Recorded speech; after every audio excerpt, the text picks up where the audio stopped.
It's a common misconception that Suzuki students don't learn how to read music, and that can be further from the truth. We actually start with the day one in pre-twinkle, or what I call the lesson ready unit, with our ear training. So our focus indeed on the beginning steps of music reading is on the ear, followed by making sure that we have correct posture and understand how our instruments produce sound before we even dream of trying to look at it on the page. So we do in fact start in the beginning for note reading. Now, when we get to a certain point where we can clap our rhythms, then we start to build the rhythms. So we don't go right into drawing or reading the notes on the page. We actually build. We have a hands-on practice of the rhythms. And so I've compiled these rhythm kits.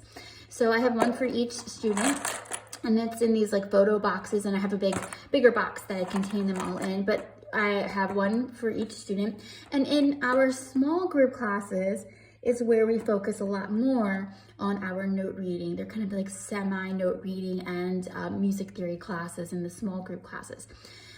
So what we have in here in the reading kit for building rhythms is basically the building blocks that make up what I call note anatomy. So we're studying the different names of the parts of notes. For example, the stick part of a note is called a stem, okay?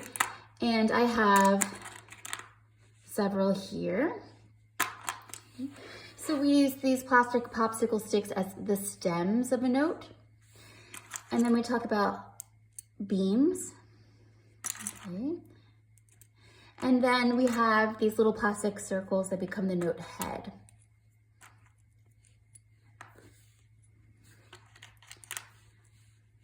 And this hands-on learning really helps students to memorize the rhythms and also what rhythms are made of, their components, their anatomy.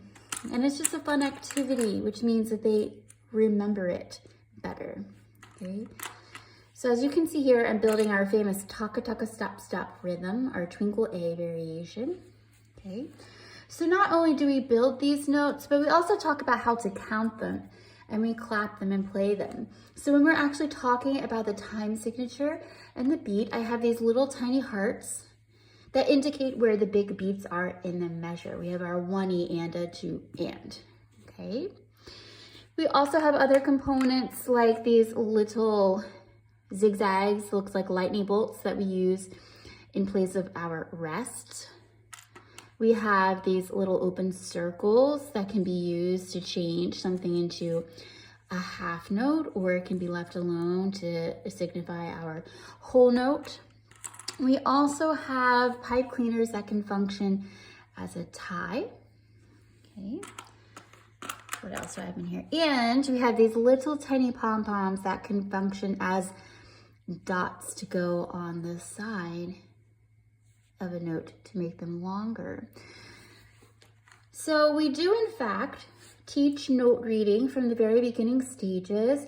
I have a well thought out program on how to do that, to go from ear training to notes on the page. And we have steps that are in between like this. So I hope that gives you an inside view of some of the things that we do in our Suzuki studio as far as note reading is concerned. Thanks for watching.